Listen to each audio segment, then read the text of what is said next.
Hey everybody, this is Jake. Just wanted to say thank you for listening to the show. We've got a few new features. We've got a voicemail box now, so if you've got a question, comment, or just want to call in and talk shit, it's 804-557-4691. Remember that easily with 804-JJ-SHOW-1. We're now available on iTunes, Stitcher, and Google Play, and on Twitter at Jake and John Show.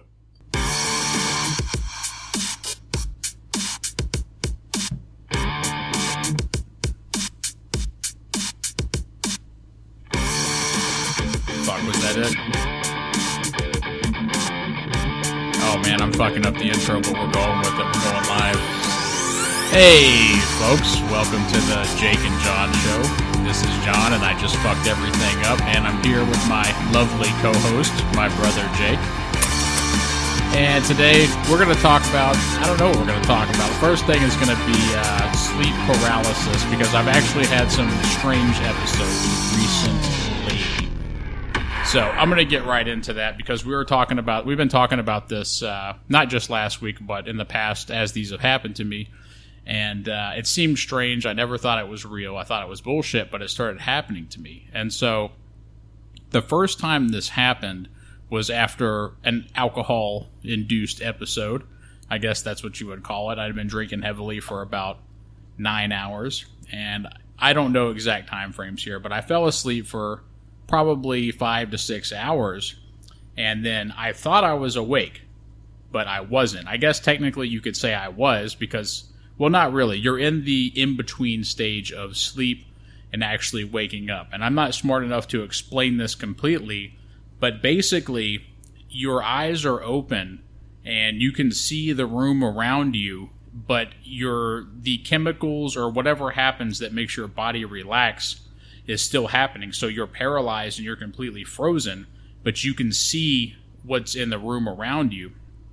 And what's often accompanied with that is you have hallucinations or you see things, and most commonly it's you have a feeling of a sense of dread, and you see a dark figure. I think the most common one you'll see if you look online is a dark black figure, and it's sitting on your chest or it's in the room. It's kind of like you died and went to hell, or that's how some people describe it. So anyway, my episode was, I had obviously been drinking, as I said, and I woke up, thought I was awake, but I wasn't. And there was a 10-foot tall, very skinny, pale woman to the left side of my bed near my feet, and she was wearing a black dress. And she was looking down at me, and she looked weird, did not look normal at all. And so I was scared. I could feel my heart rate increase, and I could feel that sense of dread. And then I felt the sense of being dragged across the bed. And as I felt that sense, her hand was on my leg, and I was being dragged across the bed to the bottom where my feet were. And then probably, I don't know, if I had to guess, about 30 seconds later, I woke up, and I was actually awake at that point, and I wasn't moving at all. I just felt like I was, and it was fucking scary, man. That's the first time that it's happened to me, but I've had 3 more episodes, and one time, again, alcohol was involved, but the 2 other times, it was not involved at all. And so we've been reading more into it, and the truth is there's no evidence that there's any type of supernatural activity going on. People like to act or pretend like there is because well, in my opinion, they want to feel unique, or they want to feel special. They want to feel singled out, even if it's something that scares them. It's like when you're a kid and like there's a bunch of 14-year-olds around you and they're saying they're into witchcraft and they're summoning demons. I mean, I'm sure that you've met people like that before.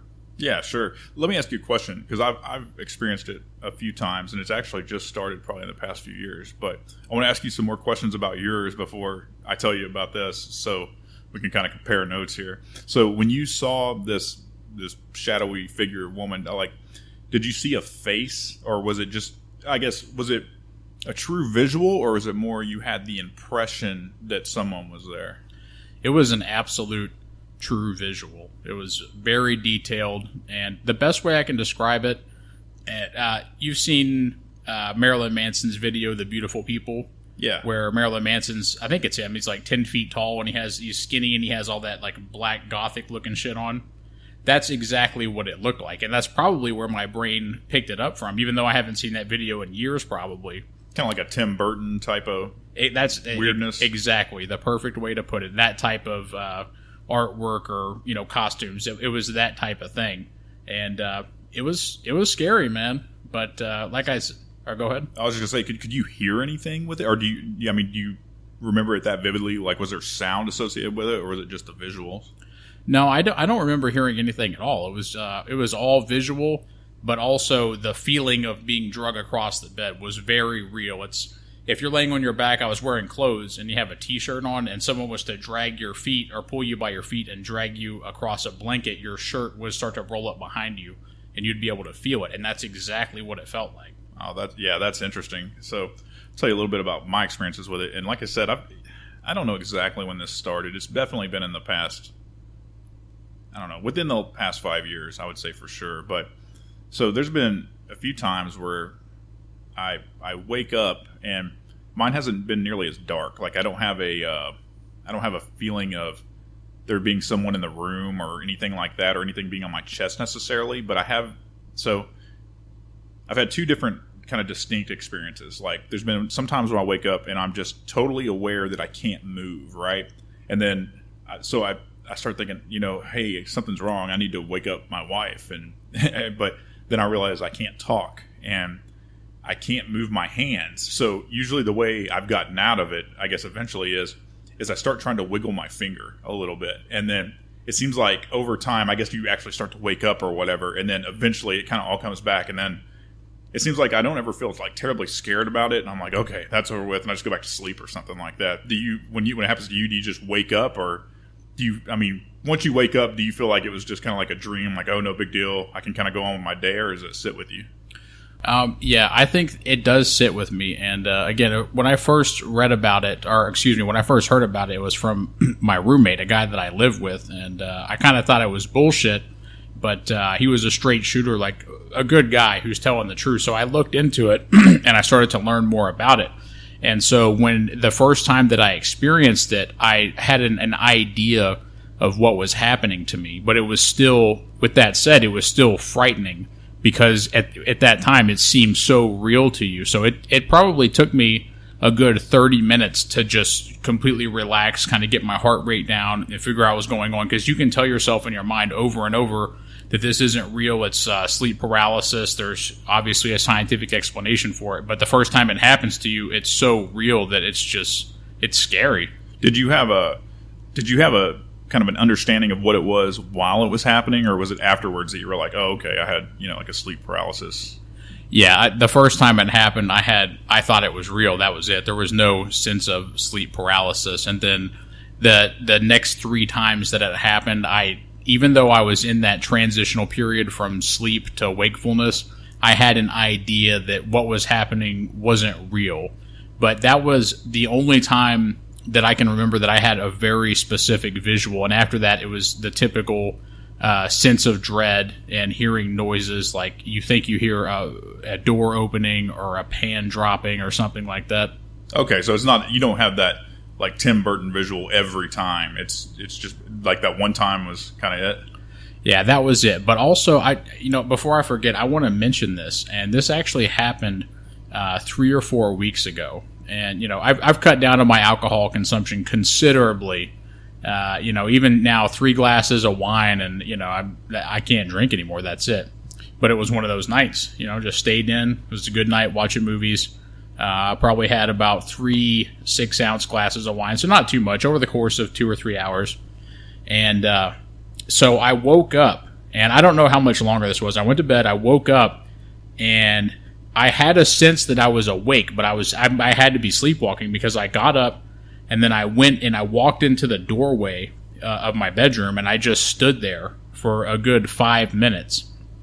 And I don't know.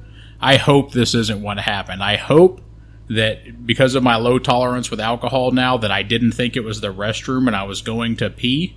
Because you hear stories like that, and I don't want any part of that. But I'm not sure what happened. I was just totally in this dream state, but I was actually moving this time. So it's like a whole different level. It's the same thing, but you can move, but you still think, I don't know. It's like you think you're awake, but you're still sleeping. It's so hard to explain. Yeah, I've never sleptwalked before. So did you kind of like come to when you were standing there? I mean, and realize, hey, I've gotten up and something's going on? Or no, I can remember the whole thing, getting out of bed and going and standing in the doorway and just standing there for 5 minutes. And I could see what was around me, but I was still dreaming in my mind. Does that make sense? It was so fucking strange, man. Yeah, I get it. I've never experienced it, so it's kind of hard for me to relate a little bit. I've definitely witnessed it. I've seen people sleepwalk, but it's never happened to me, so I don't quite understand the full gamut of what's going on there. But so I was going to tell you about kind of my second experience, or because I have two kind of distinct experiences with sleep paralysis. The second one is I'll wake up and it's similar to the first, only, but I feel this like kind of it almost feels like my whole torso has fallen asleep. You know, like when your foot falls asleep and you have that like pins and needles kind of shit going on. It feels like that in my whole like upper body. So when that's happened, I thought, I'm having a fucking heart attack. Like, that's what I thought was happening. I'm like, I'm going to die right here. But I wasn't necessarily like terrified of it, because I almost had the feeling it was almost over. So I think it was that kind of doomish feel, right? Like something bad's going on. I didn't have any visuals or anything, but after a couple of minutes, I realized this is the same thing. It's just feels a little different. So the fear tapered off pretty quick, and it was the same kind of thing, kind of like start wiggling my hands and everything came back, and then it was, kind of back to normal. But so I was reading about this, and this is something I didn't know. But so when you fall asleep and you go into rapid eye movement, REM sleep, there's something, and it's called muscle atonia, where I guess your brain basically, in order to relax you or keep you from acting out while you're sleeping, just kind of shuts down your muscles. And that's what kind of, scientifically appears to account for this paralysis, is that this is something that happens to you nightly. And then I was just reading about this, so it came kind of a shock to me that nightly you're, once you get into a certain state, that you're probably, you're kind of like just paralyzed and laying there. Have you ever heard anything about that? I've read about that too. When you're in not just a state of REM sleep, but also what is the other type of sleep called? Do you know? There's two stages, right? There's REM, which is typically 90 minutes, and then whatever the other one is called. Yeah, I think something in a cycle. Yeah, so, and I think you're paralyzed in that entire moment. But you know what's weird about sleep paralysis is you're in the transitional phase, and now that you're used to it, you might even have a sense of what's going on, but you won't wake up. But if you're completely asleep and you hear a loud noise, you'll wake up instantly and just be like ready to go. Like, what the fuck was that? Come out of it immediately, right? Yeah, so it's so strange that it works that way. How can you be halfway asleep and not wake up from stimulation, but whenever you're fully asleep, you wake up instantly? Yeah, it seems that this is really one of those kind of strange in-between points where you've kind of got on the cusp of both being awake and asleep. And I've read some of the known, or what are believed to be known causes for this, and some of it are, drugs, alcohol, sleep apnea, which I have. I'll tell you a little bit about that in a minute. And then one of the other weird things is it appears that it happens the most when you're sleeping on your back. And that is true for me 100%. So every time that it's happened to me, I've been on my back sleeping. Is that true for you? It is true. And I think there's a fancy term for it. Is it supine? Yeah, is that how you say it? The fixed supine position or something like that. But I think that ties in with apnea. So I know for sure I have sleep apnea. So several years ago, my wife's always told me, like, I snore like crazy, and I'm one of those people that kind of stops breathing for a few minutes and then I'll start again, and it gets worse as I get heavier. When I lightened up and everything, good to go, right? And you're talking about weight loss, you mean by that? Yeah. When I lost a significant amount of weight, it kind of went away, and then I'm kind of getting fat again, so naturally it came back. So, well, my theory with that is that, it's not a theory, it's probably a fact, is that the fatter you are, and I've gone through my fat phases too, it's like there's more fat in your throat that like traps the airway. Is that true? Is that what it is? I think that may be kind of it. It's like, they say that your soft palate, like when you get so relaxed, it just kind of closes in on your throat, right? So you quit breathing. Yeah, so let's be honest too. There's definitely, I don't give a shit if this is scientific or not. There's a direct connection with fat people and fucking snoring. And the fatter they are, the louder they snore. There's no fucking question. Yeah, I mean, definitely. If you look into sleep apnea, like the first thing they tell you is lose weight. That's like remedy number one. Stop smoking, stop drinking, lose weight. That's like the trio of things. And now I definitely used to smoke like a chimney, been heavy. So that's two of the big things right there. And it has definitely affected me over time. And I've had pretty bad apnea, bad enough that I went to a doctor and they sent me in for a sleep study. And I don't know if you're aware how this goes down. So I go to this place, and a sleep clinic is what they call it. And you go in, it's like, it looks kind of like a house inside. There's like 3 or 4 rooms that look like bedrooms, but there's all this crazy medical equipment. It doesn't look like a hospital room. It's just this really kind of bizarre shit, and there's cameras in there and everything. It's really strange. But you go in like in the evening, and they hook you up to like, I'm going to say like 100 different wires. They put all these little like probes and things that like all over your head, your body, chest, and everything. And then they're like, all right, now you're all set up with this thousands of wires. Why don't you just go to sleep? So I went in there to lay down, and I think that the situation was so odd and uncomfortable that I found it actually fairly easy to go to sleep, which is strange. I ended up waking up really early, but I think I slept the whole night. And I woke up at probably like 5 a.m, and it was very aware that, hey, I have all this crazy stuff on me. But that was fine. It had been long enough. So I have a question, though. Yeah. So when you go in there, is there actually a doctor on staff or a nurse or someone who monitors you the whole night, or is it just like machine data? It's both. So there's like an observation room. There's like an office they sit in that's got cameras, or I'm sorry, it's got monitors that show the video, from all the cameras. I'm sure they record it, because I think what they do is they correlate your body movements and stuff against what's coming in through the other sensor data, like did you stop breathing, were you snoring, all these kinds of things. So I think they put all that together, and that's how they form their diagnosis. But yeah, they've got somebody on staff who's like watching you sleep. So yeah, it's kind of uncomfortable. It's pretty strange. But anyway, where I was going with that is like, so I definitely have some of the things that are tied to as causes of sleep paralysis. So I think that's what happens to me, because I put it in order. It's basically I lay on my back, which is probably the worst way to lay if you have sleep apnea. And, because constantly I go to sleep, my wife's like, you need to roll on your side. You're snoring. You sound, keeping me awake. So I lay on my back. That's when it happens. I think what happens is, so I'm probably in like REM sleep, right? Have apnea, stop breathing or whatever. And my body just kind of jolts and wakes up, and I'm right there, like in the middle. You know what I mean? So I was looking at the Wikipedia page for this, and I don't know. I had no idea this was such a expansive thing. There's artwork on here that people have done about sleep paralysis, and most of it is like some kind of a demon or a monster or something sitting on people's chest. And this has been going on a long time.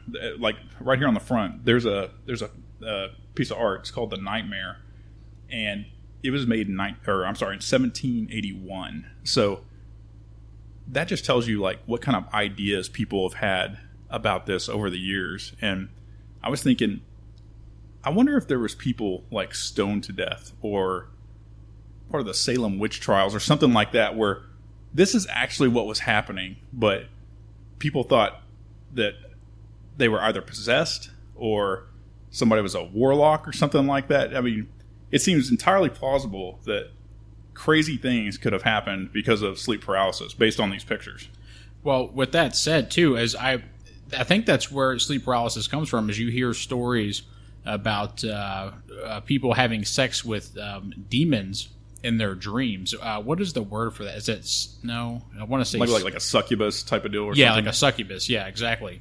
And so like you said, if you're having sex with a demon in your dream, I mean, if you're if you're a Catholic in the 1800s or late 1600s, right? What happens to you if you actually admit that to someone? Because they don't know what the fuck sleep paralysis is. They have no idea.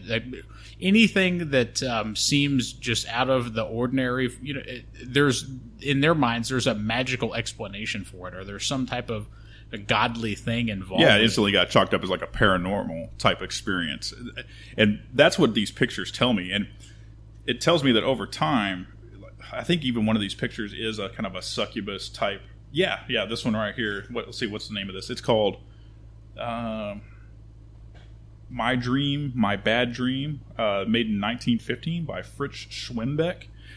If you go to the Wikipedia page, and I'll link to it, you can see these images.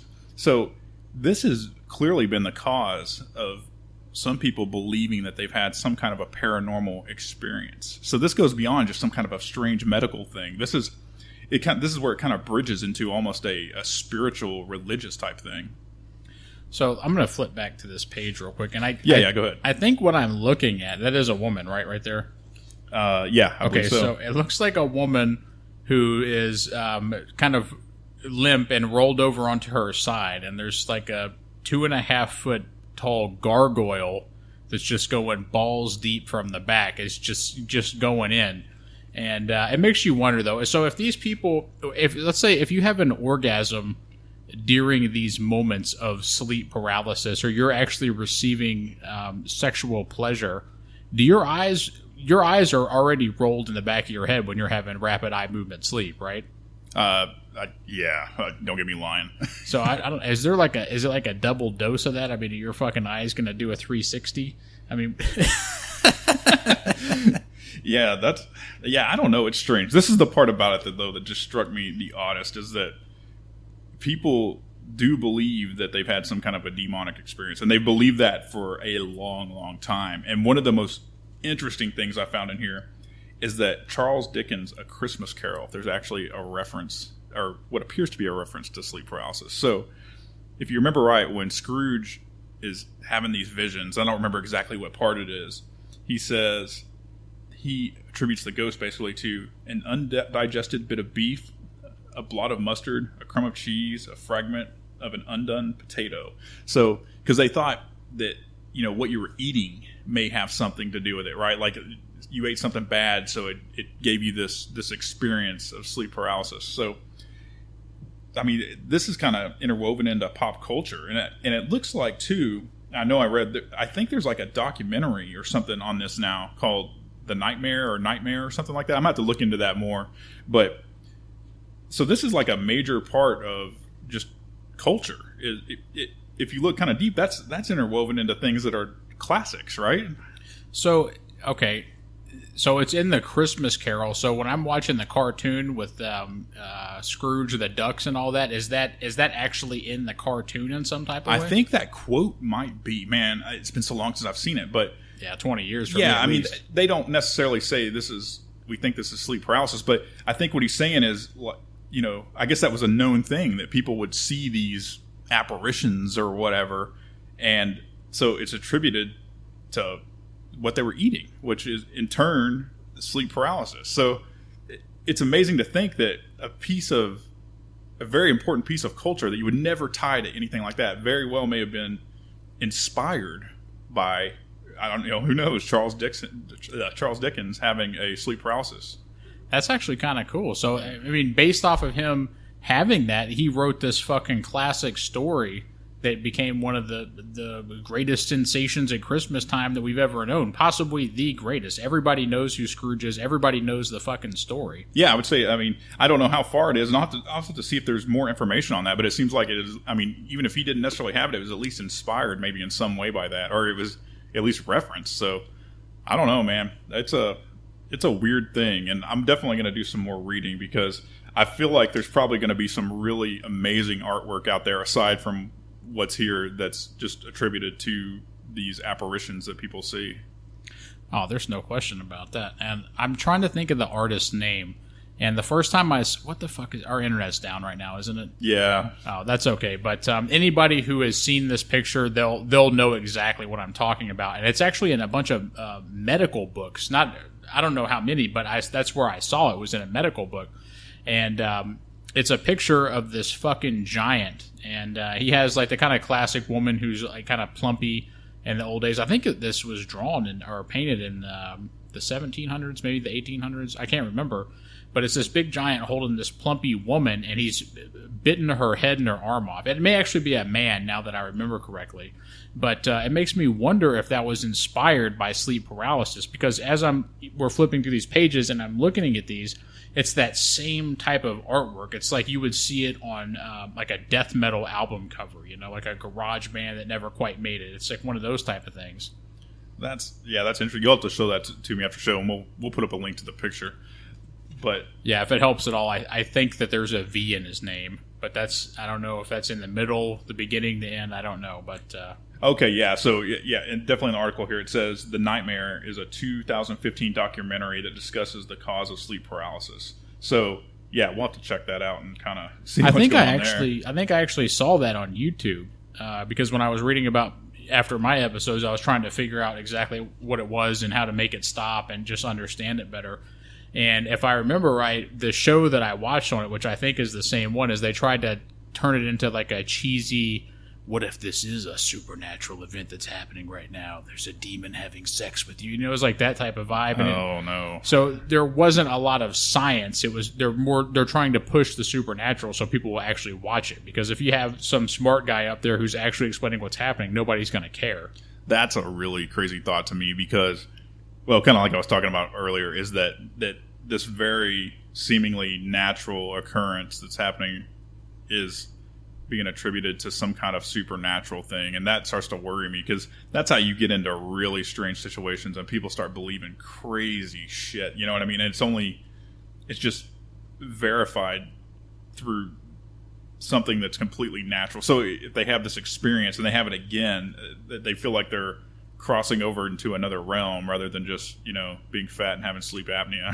You know what I mean? Yeah. Well, how many awesome people do you know that are, and I mean this seriously, I'm not being sarcastic, who are just awesome people?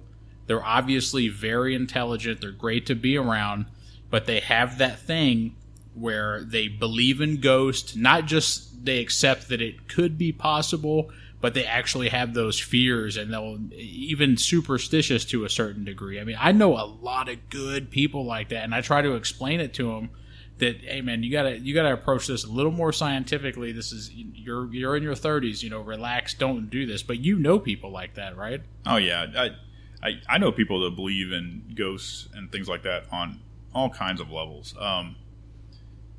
It's one of those things where I definitely personally don't believe in ghosts, but I try not to be too hard on people that do. To me, that's kind of a weird topic. It's touchy because it's entirely possible that people have had an experience that I haven't had. But where I kind of draw the line on that, though, is if it's an experience like, say, sleep paralysis or something like that, I want to understand that. I want to understand what led up to you seeing this ghost. Where did you see him? How, I want to know everything about that situation because I've never had any experience even somewhat like that. So I'd say I'm very skeptical. I'm very skeptical about a lot of things, but that's, ghosts are one of those things where I'm not only skeptical though, I'm very interested, right? Like if somebody says there's a haunted house over here or this road is haunted or something like that, like I am totally in, only because I don't believe I'm going to have any experience there, but man, if I did, that'd be incredible because I'm always after that experience, right? That kind of shocking thing that changes my worldview. So I'm down to go anywhere where that could happen. So I try not to be too hard on people, even though sometimes I say things in jest, but because I am genuinely interested, probably more so than most people, in seeing a ghost or seeing something that really just shakes up my worldview. You know what I mean?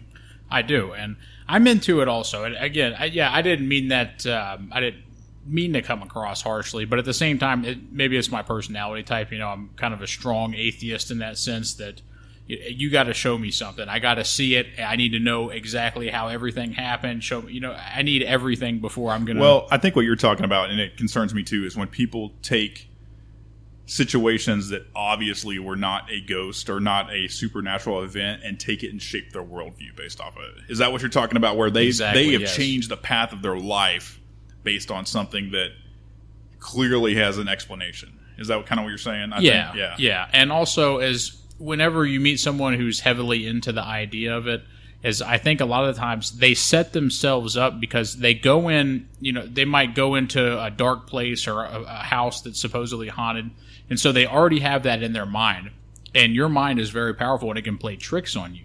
So you can develop that sense of fear and dread, and then every noise that you hear or any type of visual, a change of light, you immediately associate that with the supernatural and not with any type of scientific explanation of what is actually happening. It could be something that's totally normal.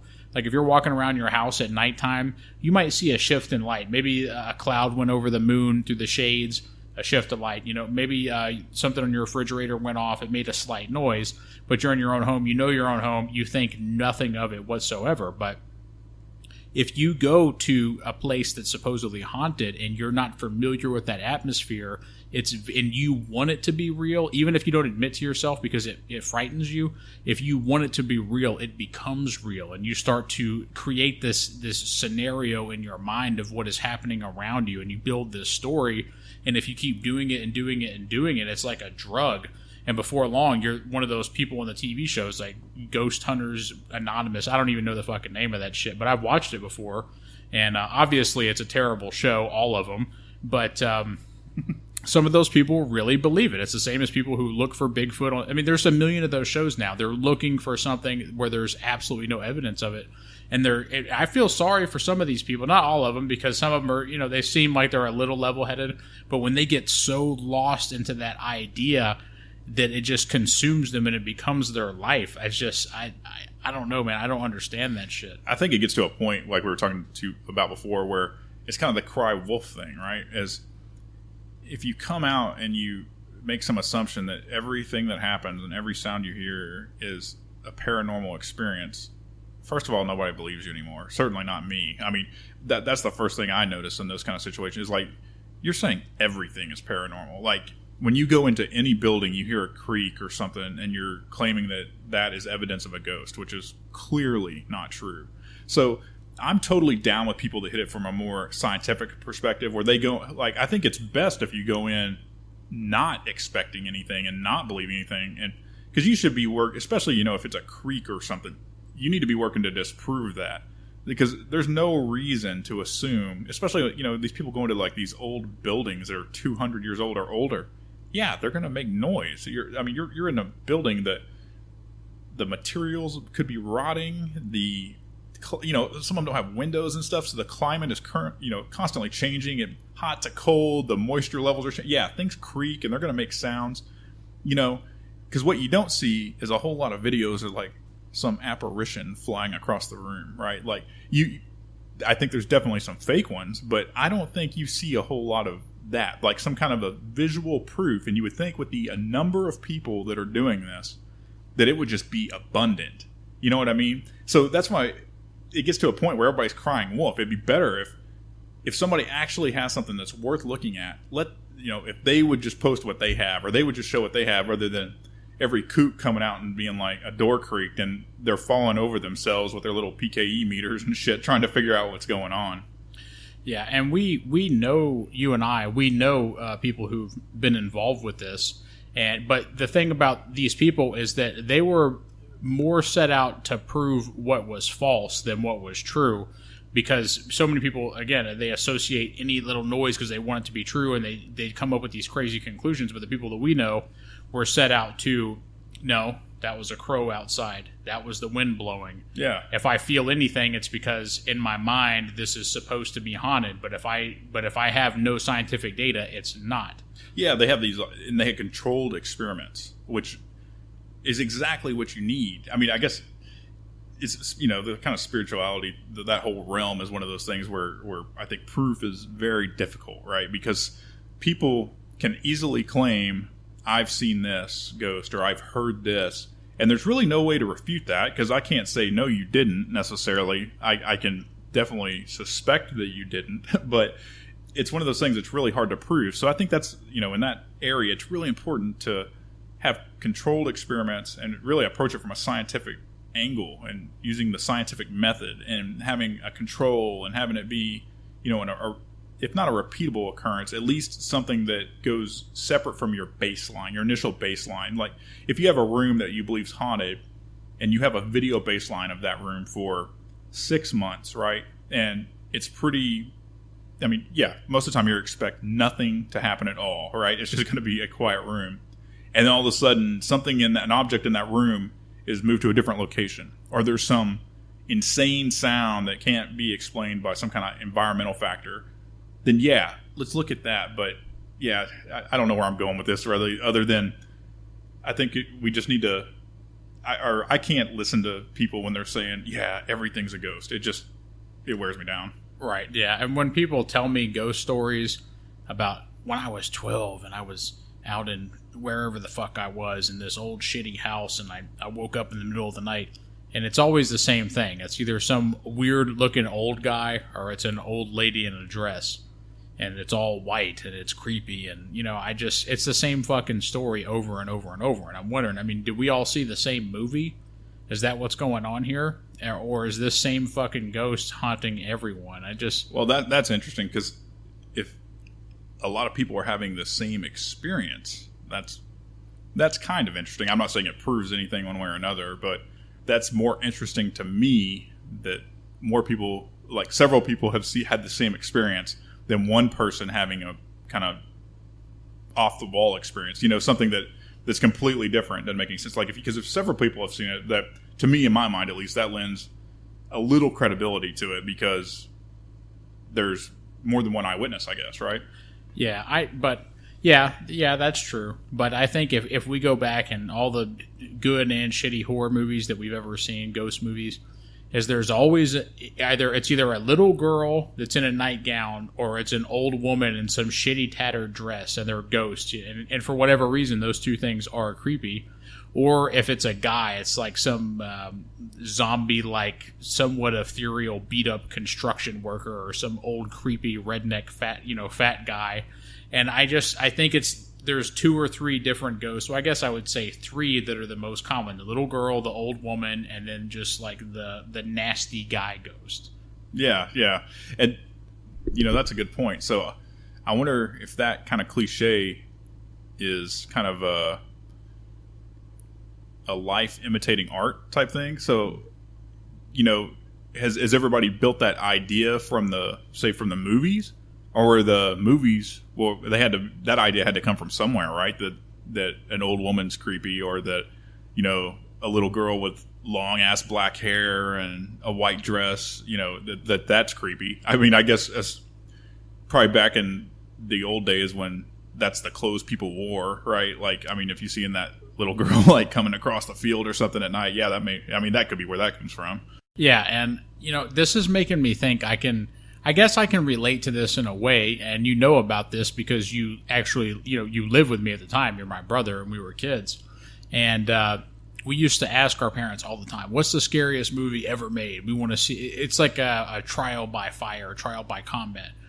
When you're a kid, you want to see if you can watch the scariest movie ever made and not be scared. And so at the time, I was 8, so you were 10.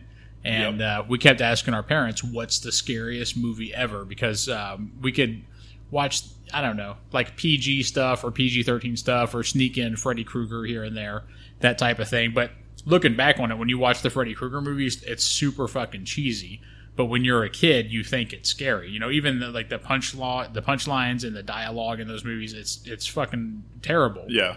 But so anyway, we bugged them, and they kept telling us it's The Exorcist. They tell us all these crazy stories, like people were throwing up in the theater, and they were going to try to ban the movie worldwide, all this crazy shit.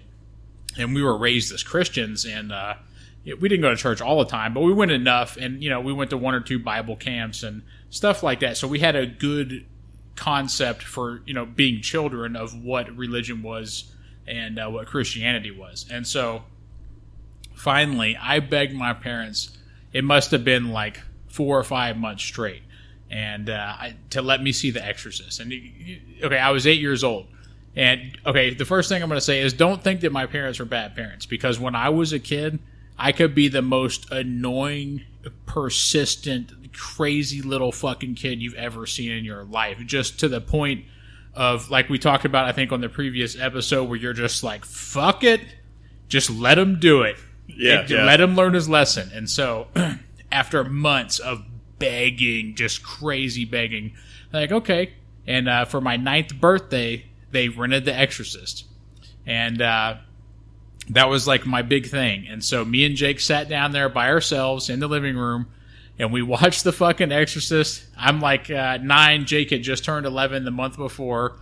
And we're watching it. The first 30 minutes is kind of boring. We're like, what the fuck is this bullshit, you know? Because when you watch Freddy Krueger or something, it's kind of, it's entertaining. Gets to the point quick, right? Yeah. Yeah, but this is like, this is a grown-up movie. And we're like, this is bullshit. This shit ain't fucking scary.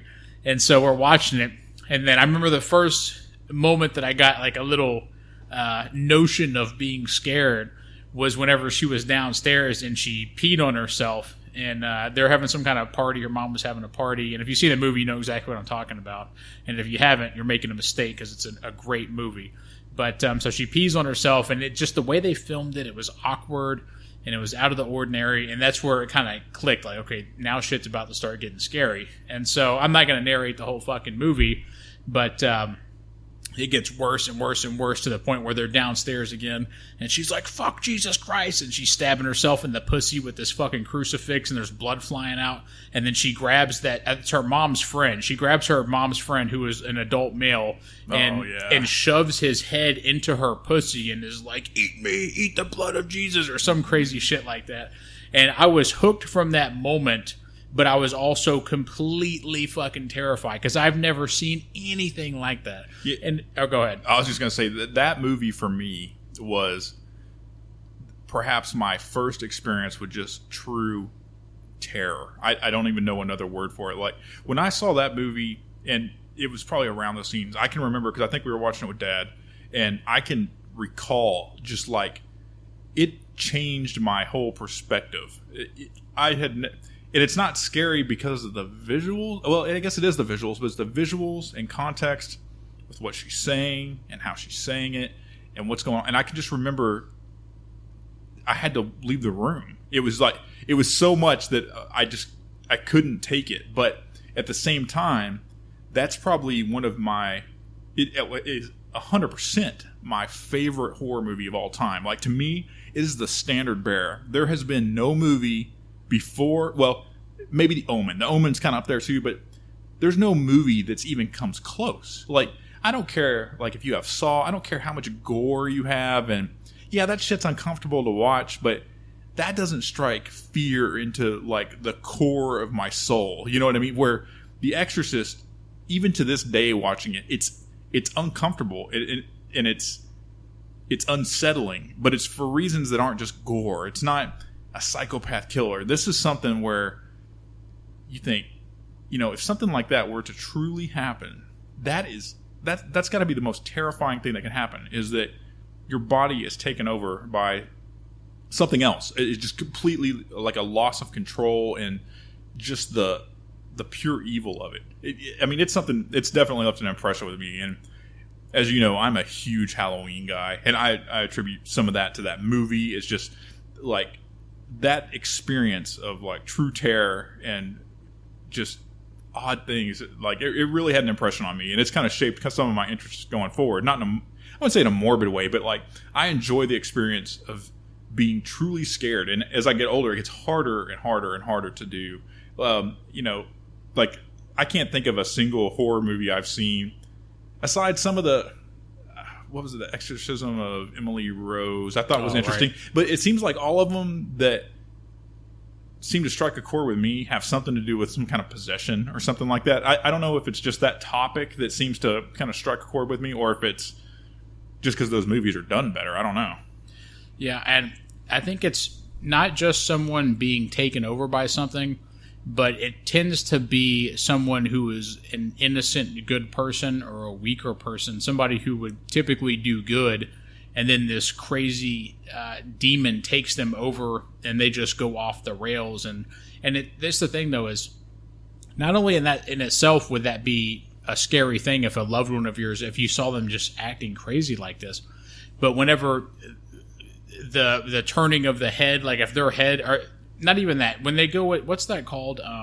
Like an acrobatic person a contortionist. Yeah. So if their body, and you've known them for their whole lives, and you know they're their abilities, the way to move their body, the way they move their body, when you see them contort in a certain way, like their arms and their legs and their back moving in extremely unnatural positions and at the weirdest times, that in itself is terrifying because it's breaking the norm so much.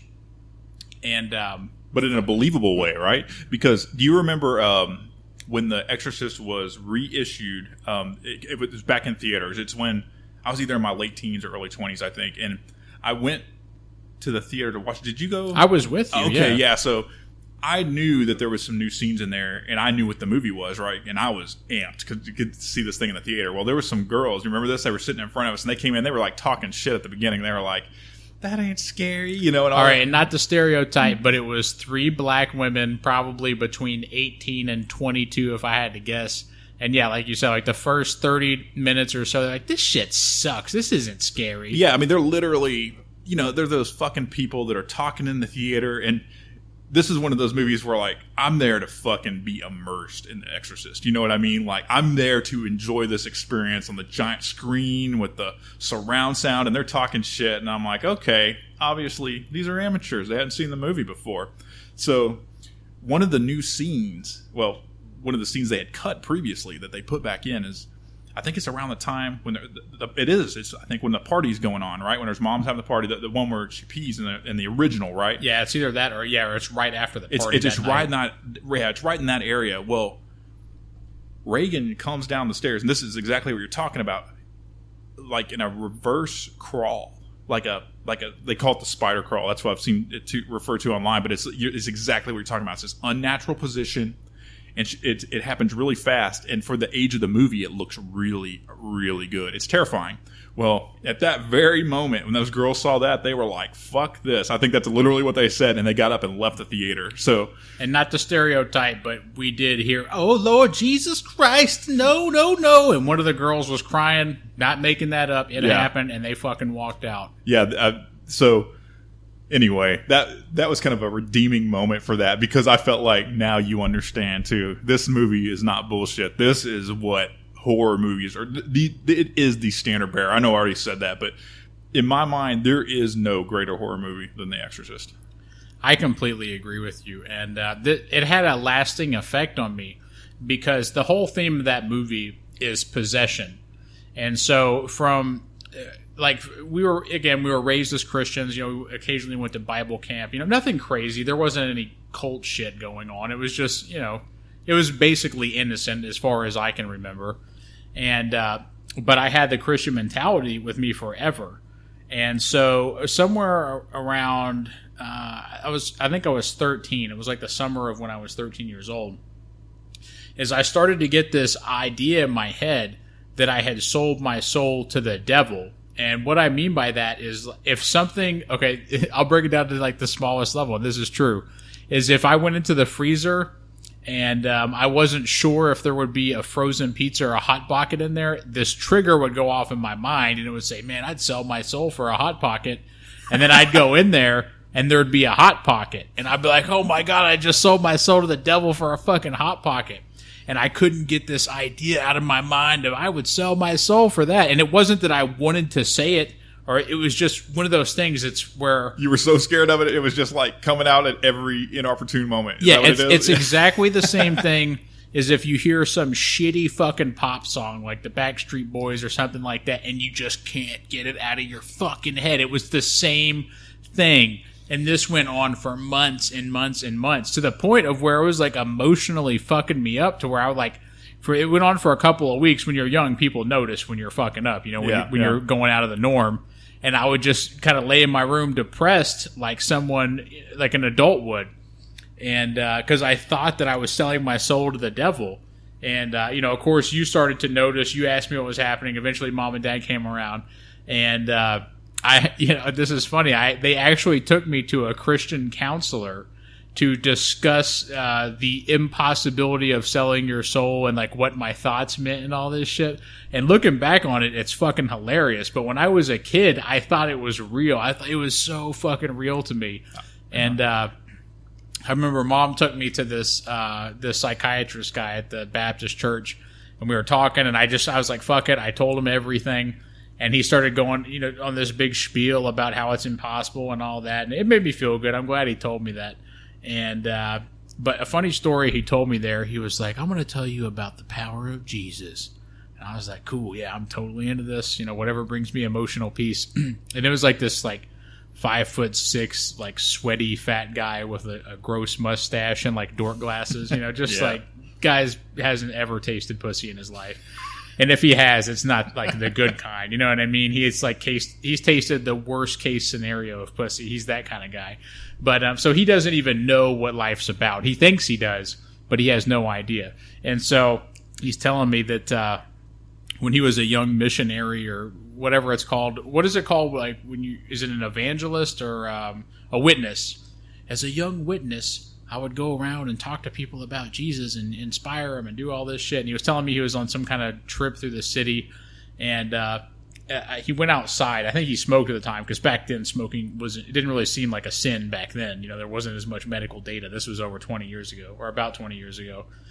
And he said he was out there smoking, and some guy came up to him and was, give me all your fucking money. And he pulled out a knife and he was holding it up to his stomach. And as he was telling the story, all like the fat in his neck was shaking, like that kind of thing, like a squid.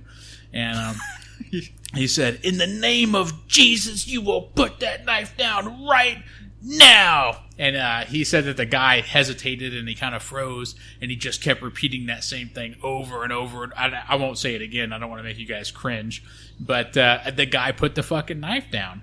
And, that's his story anyway. Maybe he made that shit up. I don't think he did, but maybe he did. And, yeah, I kind of lost my train of thought, but that's how the power of Christ can compel people. Well, yeah. I mean, I would think in that situation, if nothing else, the guy probably thought he was a psychopath, right? Like, he kind of flipped roles on him all of a sudden. And, because there's one thing, and I don't mean this disrespectful, but if you start yelling something like that, there's something, I think it strikes a chord with people, is because they look at it and they're like, wow, like, because that's different than just like saying something else like, get the fuck away from me, or, it's so much different than that. It's like it carries weight when you say something like that. They're like, you're calling like on the Lord to do something, you know what I mean? I think it carries weight, and that's why I believe that probably could have worked, because if you start like yelling that at somebody, and there's somebody that has some religious beliefs or something, I could see where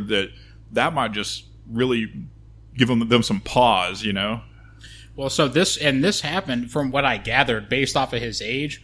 It was probably the late 70s or very early 80s. And so the chances are, whenever the robber was a child, he was obviously a grown man. This was like probably the 60s, the late 60s. And so in that time in America, Christianity was a huge main theme that most people either knew about or participated in. And so even if that guy who held him up, who's a drug addict, whatever his problem is, he has abandoned all of that Christianity or even the knowledge of it. But then in that moment, when he was trying to stab him or rob him, whether he was going to do it or not, all that shit came flooding back. Like, he became a small child again, all those memories. So yeah, it's fucking, yeah, it's crazy. I guess, yeah, it can work. I mean, I guess that's a good self-defense mechanism. It really is. I've never thought of that, but if I'm ever attacked, I may use that just for the sheer power of the words. Yeah, I might as well. But also, this brings me to something else. It is related to this topic. And have you ever in your life fantasized about having sex with a ghost, obviously prior to your marriage? Not once. Okay, well, that's okay. Don't judge me. But I want to bring this up real quick. Is this happens to all young men. It's when you figure out that you can ejaculate. When you're like 10, 11, 12, you get your hands on a Playboy, you meet up with your friends out in the woods, somebody stole it from their dad, you keep it in that tin can underneath the fort, the treehouse, whatever, and you all stand there and you're all just looking at it like a bunch of fucking perverts. So you have an idea of what sex is and what you want. You obviously don't know what you know as an adult, but you know something about it and you desire it. And so I went through, like many kids, the awkward stage where I was kind of a cute kid and everybody's like, oh, you're so handsome and you're so cute and you're so sweet and you have good self-esteem. And then you go through the awkward teenage years and you have skinny legs and a pot belly and glasses, and your teeth are all fucked up, like they're still trying to straighten out, and your fucking hygiene is almost subpar. You're undesirable. You're basically unfuckable unless you have you have great genes. And so I, like many, went through that stage. And I don't think I had a girlfriend from like the age of 11 until I was, 16 probably. And so I remember thinking when I was 13 or 14 years old, like no girls wanted to talk to me. They hardly wanted to be my friend. And so I was like, fuck it. I'm trying to fantasize. I just learned how to jack off. Things are working out right for me. But nobody wants to fuck me. And so I'm like, fuck these bitches. And you start to get this, you start to go into fantasy mode. And I start thinking, what if this ghost would come into my room at night and suck my dick? And I think I got that idea from, do you remember that movie Ghost with Patrick Swayze? Yeah. Like, he's a good looking guy, right? He's like a ghost, but he's a good looking guy. So I'm thinking, is there a female version of that ghost? I'm like, fuck it, I'll make one up. So whatever that girl's name from Saved by the Bell was, I loved her. That was a huge TV show. They played their reruns whenever, between when we were like 10 and 13, I guess. Mm-hmm. We see every episode. Is her name Kelly? Is that what it was? It was Zach's girlfriend? Yeah, I want to say like Kelly Kapoor or something, but I don't even know if that's the right fucking show. Yeah, I don't know. But anyway, she's older than me, so this isn't weird. So anyway, I would sit there and fantasize about her like floating into my room at night and blowing me, and then just floating out with my load. Just this big white ethereal ghost lady who hardly had legs, and my load would be inside her, and she would just float away, no cleanup. And I think we're gonna end the podcast on that note, floating away loads. Thank you for listening, and we'll see you next time. Do you have anything else to say, Brother Jake? No, I have nothing that can follow an ethereal load. I'm at a loss here. Yeah, I came out of left field with that one to close this down. But thanks for listening again, and we'll see you guys next time. Take it easy.